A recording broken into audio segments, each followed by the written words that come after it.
State at number 1 over Alabama. Yeah, they could, and say it was because of strength of schedule. Right. Exactly. So I try not to pay attention to the USA poll too much. I always follow the AP top 25.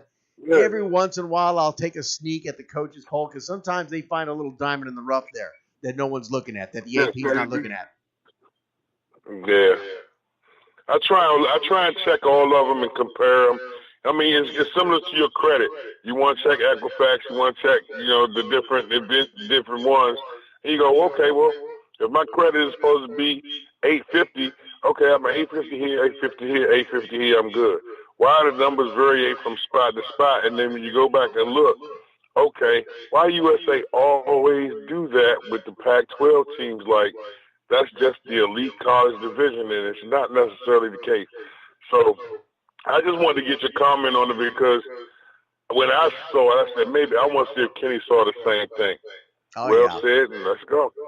All right, so Washington, number 6, Washington. Speaking of the Pac-12, number 6, Washington, and Oregon State, Washington 42-7. We all three of us, including Bleacher Report, had Washington winning on that one. Number 7, Georgia taking on Tennessee. Georgia blows out Tennessee 41-0. We all had Georgia. Bleacher had that game closer. They had it as a 27-17 win for Georgia. It was not even a contest. No, not even. Number 8, Michigan had a bye. Number 9, TCU had a bye.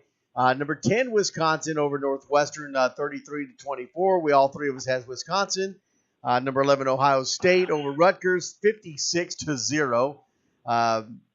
In fact, we kind of laughed when we saw the Bleacher Report pick because they had Ohio State winning, but giving Rutgers 10 points on it. We thought that was pretty generous of Bleacher. Very generous. They typically do a good job at it, but that was real generous to them to say Rutgers had the ability to do that. All right, so here's the next one. Number 13, Auburn, taking on number 24, Mississippi State. Bleacher had Auburn winning. I had Auburn winning. You picked Mississippi State. Auburn wins 49-10. And I bombed Ed Brown. I called I was like, what happened? What happened? You had me going Hail State. I stuck with them. I distinctly remember I refused to believe the fact they would lose 2 games back to back. But to not only lose and lose in that fashion, I thought, look, I can't do it no more. I got to go with my gut. I'm gonna leave this loyalty thing alone. I've been listening to too much Kendrick Lamar. Yeah. Number 14, Miami at Duke. Miami wins 31-6. All three of us had Miami. Number 15, Oklahoma State at Texas Tech. This one was an interesting one. Oklahoma State wins 41-34, but it was a very close game throughout. You picked Oklahoma State. Bleacher had Oklahoma State. I went on a limb and took Texas Tech, and they almost pulled it off, but I did take the L on that one. Yeah, that'll definitely do it. Sometimes you gotta go lone wolf, though. You gotta follow that. We're gonna get to it a little later, but sometimes you gotta go lone wolf. Yeah, we're gonna get to a lone wolf here in a little while. Number 17, Louisville versus Murray State. We knew this was a big one. Louisville 55-10 over Murray State. All three of us had Louisville. South Florida at East Carolina. Number 18, South Florida wins 61-31. We all three of us had South Florida.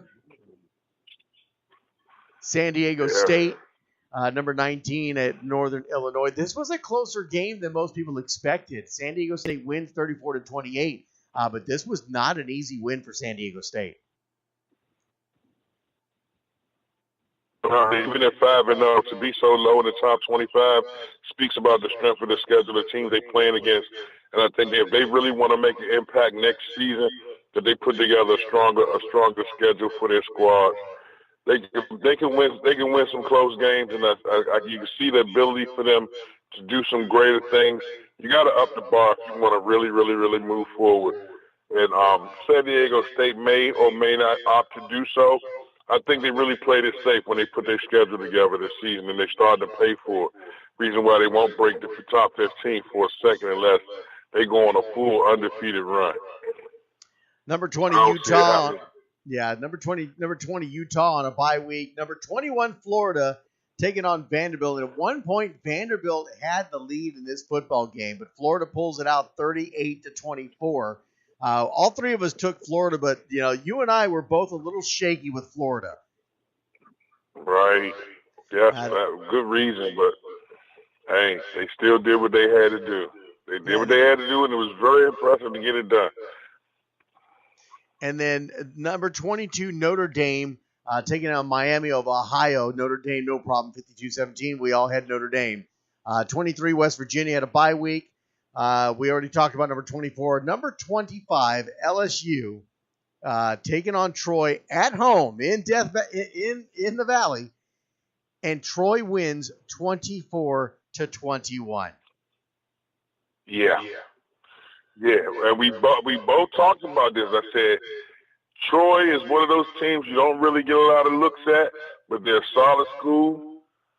They came in and they got it done, and finally, after all the debate, LSU is beyond on the bubble. They are in a place where now they got to work to get back into the top 25. And I don't know if they can pull it off with some of the issues that they're experiencing right now. I don't want to go too in-depth into it because we got a whole lot of stuff to cover. But LSU got some stuff to fix and fix it fast. They've got a whole lot to fix there because and like I said, like we said last week, no knock on Troy. Troy is a fantastic program, a fantastic school. They're in Alabama. Players that don't make Alabama, guess where they go? They go to Troy. Mm-hmm. So they're not exactly getting rinky-dink players out there in Troy. No, sir. So that's evidence with teams like Central Florida and South Florida. Same thing. They can't get into Miami. They can't get into Florida State. The great players tend to they migrate to the schools around it. So congratulations to Troy. And actually, I think they actually moved up in the consideration to even going to the top 25. I don't think they'll make it anytime soon. There's a lot of other teams out there, but yeah, congrats. That was a really big win. I was watching for that one. That was one of my bubble picks. I was really curious to see. I'm really anxious about getting to this NFL, but yeah, let's run down that list. So here's how our picks went in the college ranks there, boys. Bleacher Report came out 15-2. Wow, that's impressive. I came out 15-2. Yeah. Here go the kicker. Voice came out 14-3.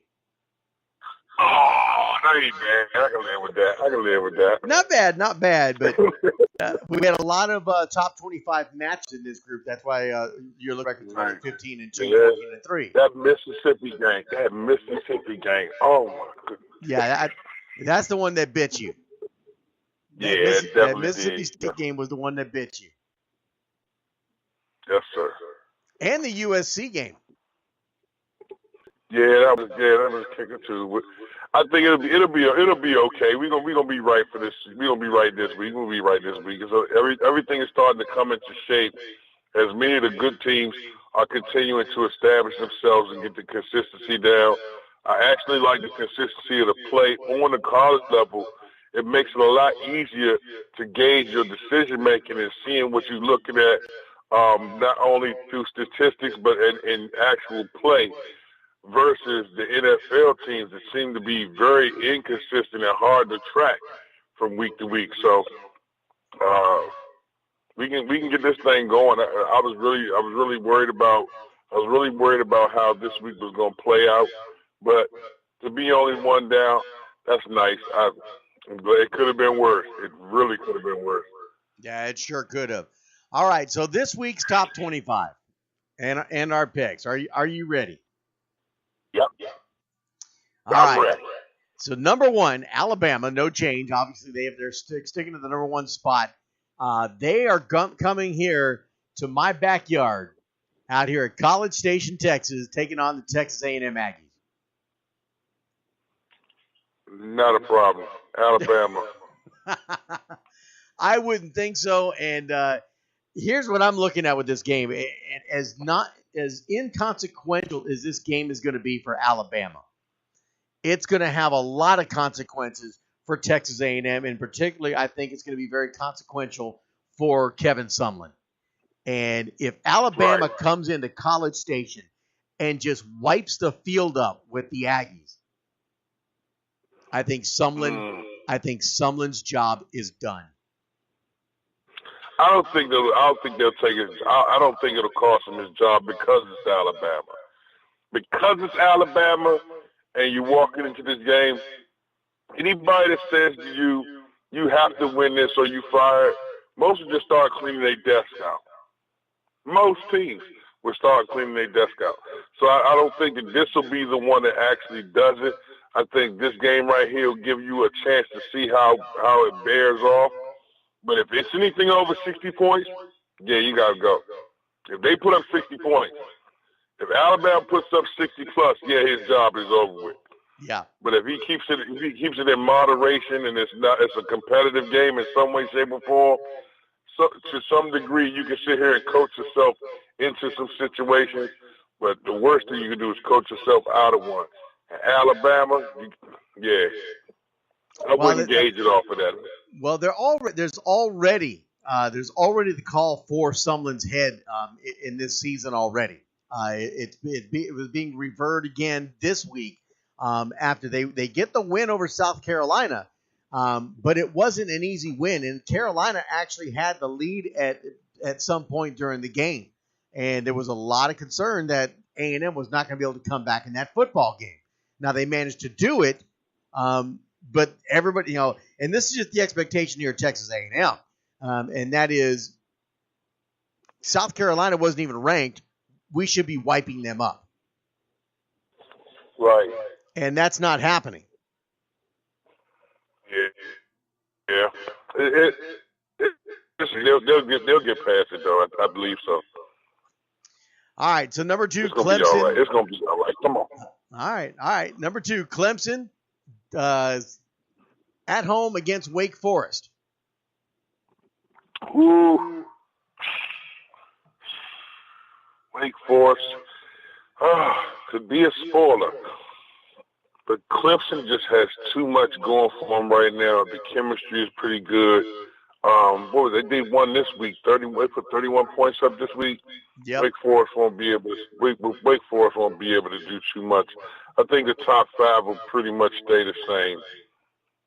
So yeah, we'll stick with Clemson. All right. So number 4, Penn State is going to Northwestern. They'll be okay. Northwestern's tough at home. Yeah, they are tough at home, but Penn State has really started to gel. The chemistry is there.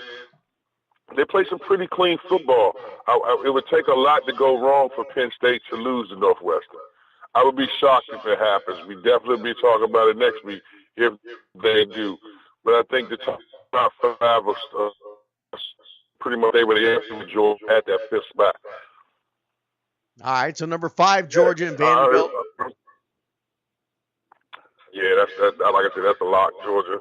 Yeah, I'm going with Georgia on that one also. Vanderbilt couldn't get it done against Florida. I don't even want to have a conversation. You talk about Georgia.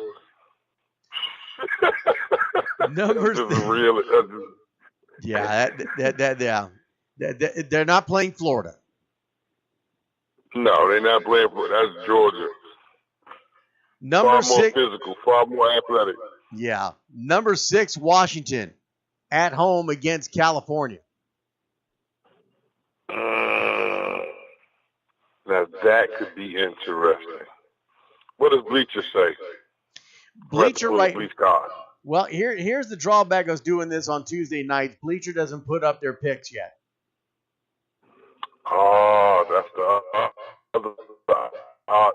You know what? That'll make our picks a lot more interesting now, because usually when we do our picks on Thursday, all the information is available to us. So really got to go into it looking at it for what it is. I think Washington will hang on. I think Washington will hang on like 24-21, something like that.